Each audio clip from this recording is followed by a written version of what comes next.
Congratulations, you've just been born into medieval royalty. Sounds great, right? You're the son of a powerful prince, you've got a future throne waiting for you, and your family name, Dracula, literally means son of the dragon. You must be destined for greatness. Except, there's a tiny problem. You were born in Wallachia, a country stuck between two superpowers that both want to kill your family. Your dad, Vlad II Dracul, has one job: keep Wallachia from getting crushed by the Ottomans or the Hungarians. His genius solution? Play both sides until someone inevitably stabs him in the back. Spoiler alert, that's exactly what happened. By the time you're 12, your dad has made the brilliant decision to swear allegiance to the Ottoman Sultan. Naturally, the Sultan doesn't trust him and demands hostages, which means you and your younger brother Radu get handed over like medieval ransom notes. You're dragged from your homeland, locked in an Ottoman palace, and told to behave, or else. Meanwhile, your dad gets to keep his throne and pretend everything is fine. Now, let's talk about your new life as an Ottoman hostage. If you thought you were getting the royal treatment, think again. Your captors say you're not a prisoner, just a political guest, which is a nice way of saying they'll treat you well as long as your father behaves. But if he steps out of line, you'll be tortured, executed, or worse. No pressure. While you're stuck here, you get a first-class education in war, politics, and psychological terror. The same methods the Ottomans used to rule their empire. Torture, mass executions, impalement. Yeah, you take notes. Your brother Radu has a different strategy. Instead of resisting, he adapts to Ottoman life, converts to Islam, and becomes best friends with the Sultan's son, Mehmed II. You, on the other hand, you hate everything about it. Every time you see an Ottoman soldier, you picture shoving a stake through his chest, but you keep your mouth shut because you enjoy being alive. Then, things go from bad to worse. In 1447, your father is betrayed by his own noble, ambushed, assassinated, and dumped in an unmarked grave. Your older brother, Mirsha, gets an even worse deal, blinded with a hot poker and buried alive. And where are you? Still stuck in Ottoman custody, knowing your entire family just got wiped out. Now here's where things get really awkward. The Ottomans decide to release you and put you on the throne of Wallachia. Sounds great, right?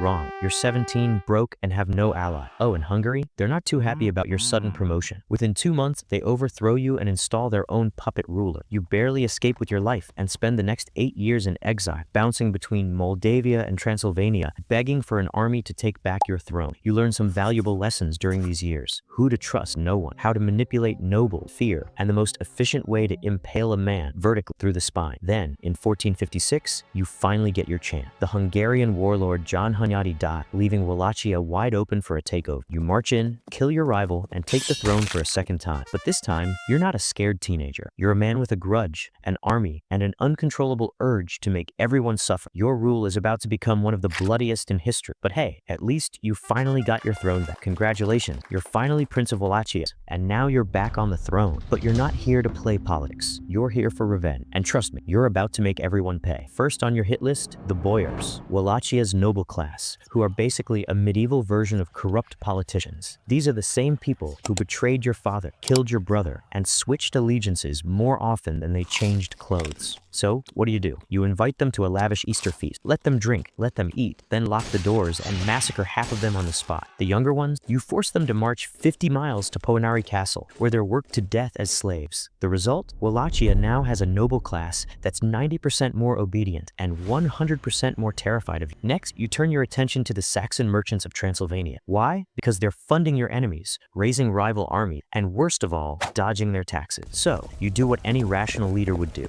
invade their villages, burn their homes, and impale hundreds of them. You even send some of their heads back as a warning. That gets the message across. The Saxons immediately stop backing your rival, and just like that, you've solved your economic problem with sheer brutality. But here's where things really escalate. In 1461, Sultan Mehmed II sends an envoy, politely reminding you that Wallachia is an Ottoman vassal, and you owe him tribute money. And by politely, I mean he's giving you a choice: pay up or die. You, of course, respond like a lunatic. You kill the envoys, nail their turbans to their heads, and declare war on the largest empire on earth. Bold move. For the next 6 months, you go full guerrilla warfare. You raid Ottoman territory, burn villages, poison wells, and ambush their army. You even send plague victims into enemy camps to spread disease. Biological warfare. Centuries before it was cool. By early 1462, you've killed over 23,000 Ottoman troops. But now, Mehmed II is personally definitely coming for you, and he's bringing 90,000 men. You know you can't win a direct battle, so you get creative. In June 1462, you pull off one of the most insane military stunts in history, the night. With just a few thousand cavalry, you sneak into the Ottoman camp under the cover of dark. Your goal? Kill Mehmed II in his sleep. You attack, chaos erupts, tents catch fire, but you hit the wrong tent, and Mehmed survives. You barely escape with your life, but the Ottomans are so shaken, they start questioning why they even invaded in the first place. And then, the Forest of the Impaled happened. Mehmed and his army reach Targovishte, expecting an easy victory. Instead, they find 20,000 impaled corpses rotting outside the city. Soldiers vomit, faint, or outright refuse to advance. Even Mehmed, the guy who conquered Constantinople, takes one look and decides this fight isn't worth it. He turns around and leaves. You just scared off an army 10 times bigger than yours without firing a single arrow. Sounds like you're unstoppable, right? Wrong. While you were busy impaling the world, your brother Radu, yes, the same one who cozied up to the Ottoman, has taken over Wallachia with their backing. Your own people turn against, and suddenly you're a fugitive. You flee to Transylvania, hoping for help from Matthias Corvinus, king of Hungary. And then you get betrayed again. Instead of giving you an army, Corvinus arrests you, locks you up, and fakes letters proving you were plotting with the Ottoman. You're thrown into a Hungarian prison. Your reign is over, and Wallachia is now ruled by the brother you hate most, for now. So, you've just terrified the largest empire on earth into retreating. You've decorated the countryside with impaled corpses, and you've single-handedly made Wallachia the most nightmarish place to invade. You should be unstoppable. Instead, you're running for your life. Turns out, impaling thousands of people and going full horror movie villain isn't great for job security. Your own nobles have decided they prefer your brother, Radu, who doesn't stab his allies for fun, and now you're a fugitive. You make a desperate run for Transylvania, hoping Matthias Corvinus, king of Hungary, will lend you an army to retake Wallachia. Makes sense, right? You fought the Ottoman, you defended Christendom. You're basically medieval Europe's Batman. But when you get there, surprise, Corvinus throws you in prison. Why? Because he needs a scapegoat for why he hasn't been fighting the Ottoman. He even fakes letters proving you were secretly negotiating with the Sultan. That's right, you get framed for treason against the same empire you just spent years fighting. Brilliant. And just like that, you go from ruler of a country to a prisoner rotting in a Hungarian dungeon. You spend the next 12 years locked up, slowly losing your mind. Some sources claim you were kept in chains in the dark, while others say you were under house arrest in luxury. Either way, your reputation keeps growing. German pamphlets start circulating, turning you into an actual demon. You're not just an exiled prince anymore. You're a bloodthirsty monster who bathes in his enemy's blood and impales entire villages for fun. Do you deny any of it? Of course not. You love it. Let them be afraid. Fear is all you have left. By 1474, the situation in Hungary changes. The Ottomans are expanding again, and Corvinus realizes maybe throwing his best general in a cell wasn't a great idea. He finally releases you, and by 1476, you're marching back to Wallachia to reclaim your throne for a third time. With Hungarian and Moldavian backing, you kick Radu out, and once again, you're Prince of Wallachia. You'd think at this point you'd take a second to relax. Maybe avoid impaling anyone for a week or two? No, you immediately start purging nobles, executing traitors, and preparing for another war. Sometime in December 1476, you're ambushed and killed. But here's the fun part. No one actually knows how it happened. Some say Ottoman assassins got you. Others claim your own nobles betrayed you, because let's be honest, they've done it before. Another version? You died on the battlefield because you were still leading from the front like a lunatic. However, it happened. One thing is certain, your head was chopped off and sent to Constantinople, where Mehmed II proudly displayed it on a stake. A fitting end for the king of impalement. Your body? Never found. Some claim you were buried in Snagov Monastery, but when historians dug up the supposed grave, it was empty. Maybe you were dumped in a mass grave. Maybe your enemies burned your body. Or maybe, just maybe, you became the very legend that would inspire Dracula. Either way, your legacy is immortal. Wallachia feared you. Europe demonized. The Ottomans respected you. And centuries later, the world still can't decide whether you were a hero, a villain, or something much worse.